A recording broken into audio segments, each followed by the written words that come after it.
Good morning students, how are you all. कैसे हैं आप सब। तो देखिए, कल हम पढ़ रहे थे भाव सौंदर्य, और भाव सौंदर्य भी एक महत्वपूर्ण हिस्सा है हिंदी शिक्षण का। तो हम बात कर रहे थे कि भाव सौंदर्य को बच्चों के सामने कैसे उसका प्रस्तुतिकरण करें। तो कल हमने सूर्यकांत त्रिपाठी जी निराला की एक कविता के माध्यम से भाव सौंदर्य पे कुछ बात की।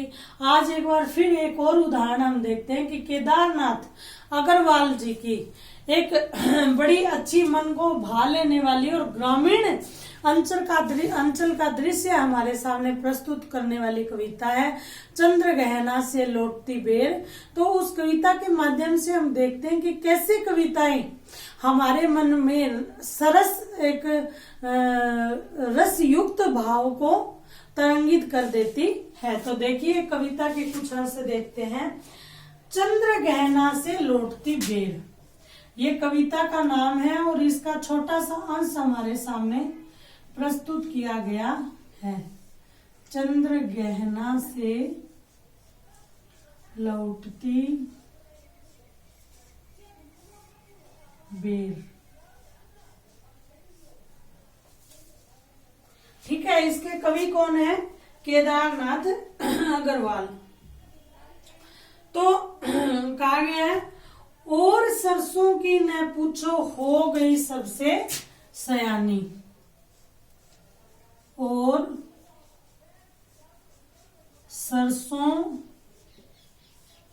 की न पूछो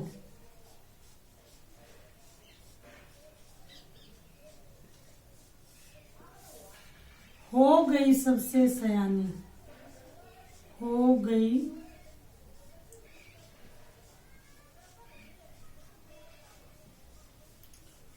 सबसे सयानी।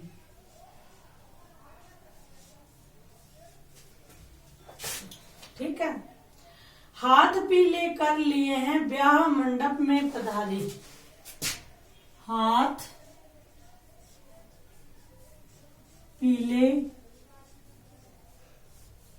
कर लिए हैं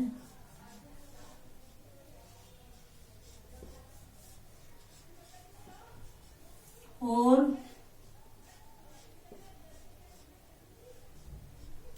ब्याह मंडप में है पधारी।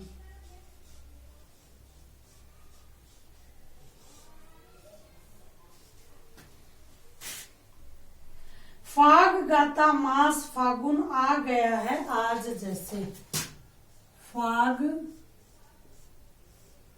गाता मास फागुन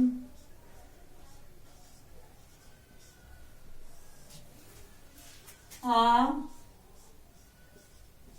गया है आज जैसे।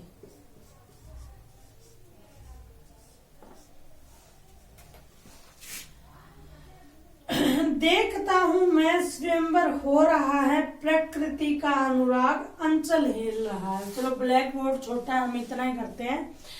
तो कविता है चंद्रगहना से लौटती बेर, और सरसों की न पूछो हो गई सबसे सयानी, हाथ पीले कर लिए। हाथ पीले करना मुहावरा है।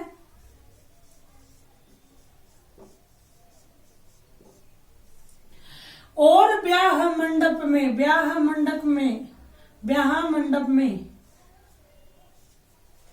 है पधारी, फाग गाता मास फागुन, अलंकार का प्रयोग किया गया है, आ गया है आज जैसे। तो देखिए, कवि ने कितनी मार्मिक बात कही है। इस कविता में गांव के दृश्य को पटल पर उतारा गया और कहा गया है कि जैसे सरसों पे फूल आ जाते हैं उस समय की ये बात, और फागुन मास जैसे क्या कह रहे हैं, फाग गाता हुआ स्वयं फागुन मास चल के आ गया है जैसे, और हाथ पीले कर लिए, यानी हाथ पीले करना एक तरह से घर में ब्याह शादी का माहौल होने का संकेत देता है और कहते हैं कि देखिए फसल के आने पर गांव में ऐसा वातावरण बन चला है कि जैसे वास्तव में ही घर में शादी ब्याह का माहौल आता है। और यहाँ प्रकृति को माँ के रूप में उन्होंने एक तरह से उकेरा है। और यह जो बातें हैं यह आपको क्यों पढ़ाई जा रही है? आपको पढ़ाया जा रहा है कि जब आप अपने भावी विद्यार्थियों को इस तरह की कविताएं पढ़ाएंगे तो उनमें क्या होगा, भाव सौंदर्य का विकास होगा। और आप उनको इन कविताओं के माध्यम से क्या है कि सौंदर्य का, भाषा सौंदर्य का बोध करवा सकते हैं, जिनसे बालकों की क्या हो, भाषा में रुचि उत्पन्न हो। जैसे कि कहा गया है कि यह जो दृश्य है ग्रामीण परिवेश का दृश्य है और गांव की खूबसूरती से हम सब परिचित हैं। चारों तरफ हरे भरे पसरे हुए खेत, झूमती हुई फसलें, पक्षियों का कलरव, पोखर की लहरियां देखते ही मन मोह लेती हैं। और सरसों की न कहकर कवि उसके निरालेपन की तरफ संकेत कर रहा है। यानी जब थोड़ा सा बड़ा हो जाता है बच्चा, और खासकर यहाँ जब थोड़ी लड़की बड़ी हो जाती है तो उछलती कूदती हुई अपने एक परिवार से दूसरे परिवार में जैसे जाती है, वैसे ही कहते हैं कि हवा के दबाव में जो सरसों है वो भी अल्लड़पन से क्या है, इधर उधर झूमती हुई, मानो ऐसे लग रहा है कि वह सयानी हो गई हो। और कह रहे हैं कि हाथ पीले करना मुहावरे का प्रयोग करके कवि ने शादी की सूचना दी है और फागुन गान करके प्रकृति के मनोरम दृश्य का उद्घाटन किया है।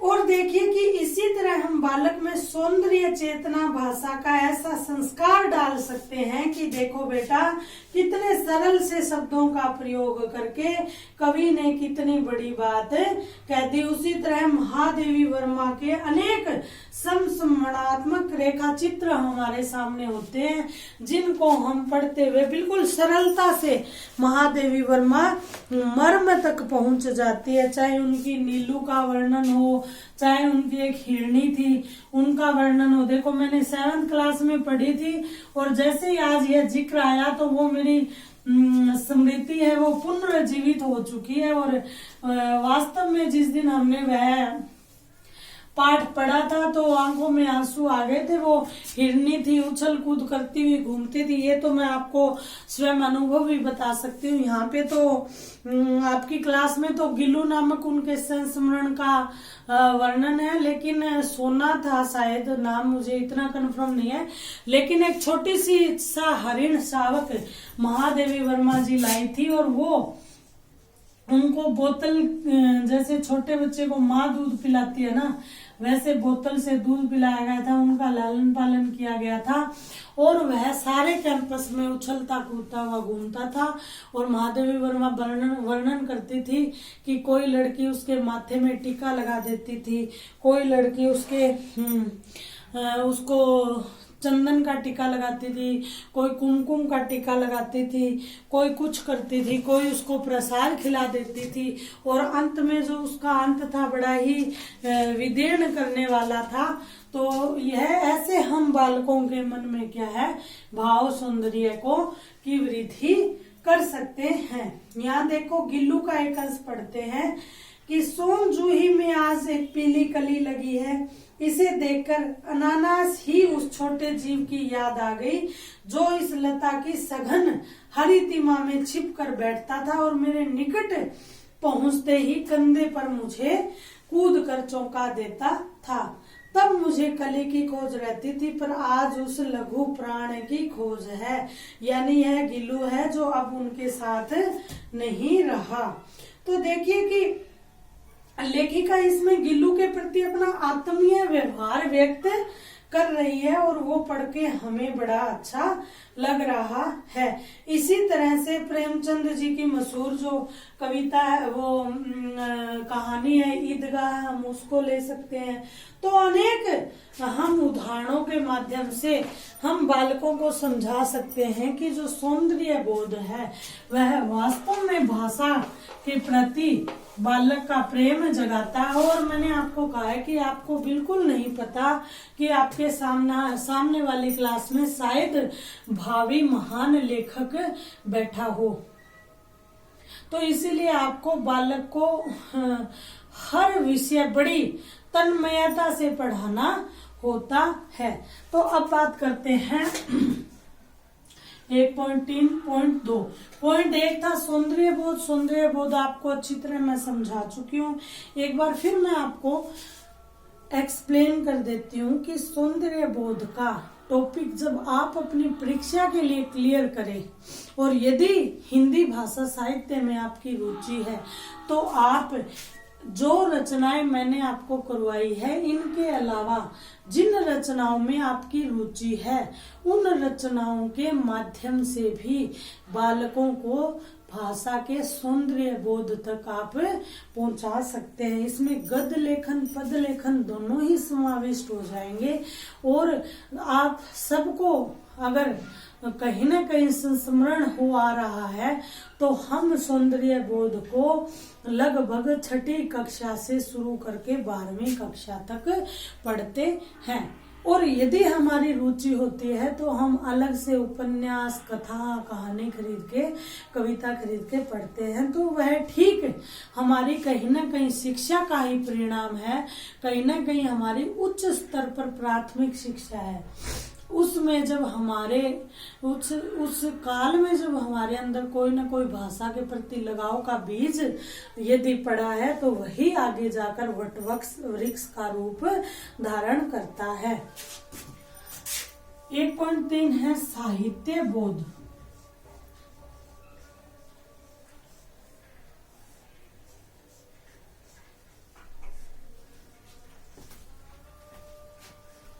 अब देखिए, यदि आप लेखक बनते हैं तब भी आपकी रुचि है वो अलग अलग क्षेत्र में होती है, क्योंकि महादेवी वर्मा जी है, उनकी अपनी लिखने की अलग विधा थी। सूर्यकांत त्रिपाठी निराला जी है, वो कविता विधा में लिखते थे। हर लेखक की साहित्य में भी अपनी अलग अलग विधाएं होती हैं कि वह गद्य के माध्यम से अपने भावों की अभिव्यक्ति करता है, पद्य के माध्यम से अपने भावों की अभिव्यक्ति करता है। तो अब बात आती है साहित्य बोध की, यानी हमें साहित्य को कैसे जाने या साहित्य में अपनी रुचि कैसे बढ़ाएं। तो कहते हैं कि जीवन जीने के लिए व्यक्ति विभिन्न तरीके अपनाता है, और उसी में से एक जो तरीका है साहित्य में की अभिव्यक्ति का, यानी हर व्यक्ति साहित्य में अपने जीवन के अनुभवों को, जीवन के अनुभवों को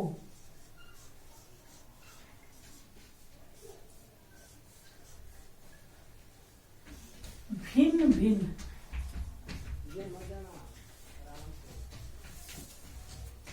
माध्यम से अभिव्यक्त करता है।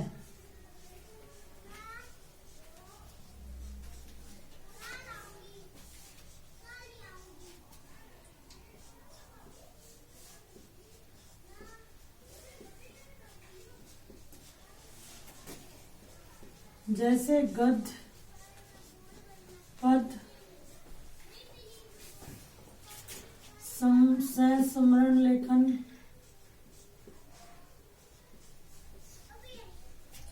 यात्रा लेखन,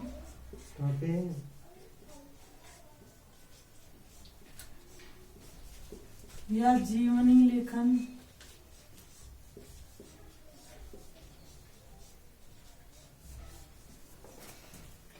पत्र लेखन,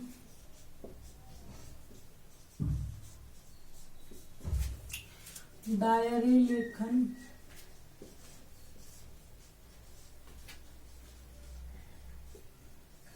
इत्यादि।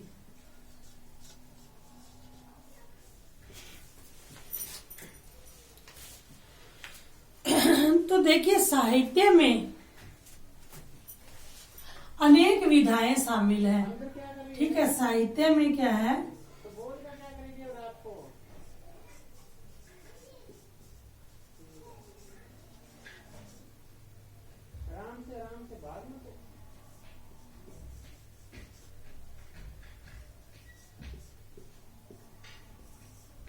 साहित्य होता है उसमें अनेक विधाएं होती हैं।